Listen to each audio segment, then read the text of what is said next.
The hip-hop star known as Takeoff was shot and killed in Houston, and his death tonight is sending shockwaves through the music industry. KTVU's LaMonica Peters spoke to a music and television producer who's behind a new series about the staggering number of killings in the hip-hop community. LaMonica.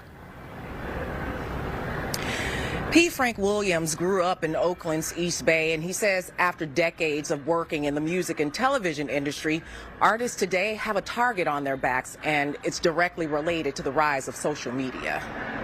And everyone spoke of what a great young man this is, how peaceful he is, what a great artist. And I'm calling up on everybody, our hip-hop artists in Houston and around the nation. We got to police ourselves.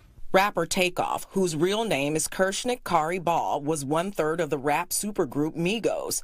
The 28-year-old was gunned down early Tuesday morning around 2:30 a.m. after attending a bowling party in Houston. And so I think that there's a crisis in the hip-hop community where a lot of clout chasing is going on, where, a lot of these young guys are on drugs, they're doing crazy stuff, and now a rapper has become a prize, a target.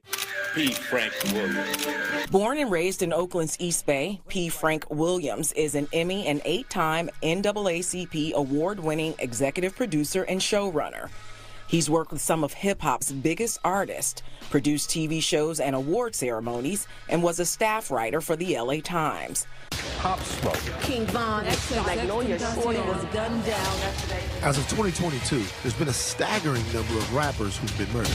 Williams' latest project, co-executive produced by rapper 50 Cent, is called Hip Hop Homicides. The 8-part series investigates some of hip-hop's most notorious murders. Takeoff was not a gangster rapper. He talked about partying and girls. So what we really wanted to do is often the media and even the police don't give these guys the investigation I think that they deserve. Local rapper Jacka was shot and killed in 2015, and November 1st also marks the day Oakland rapper Mac Dre was murdered in 2004.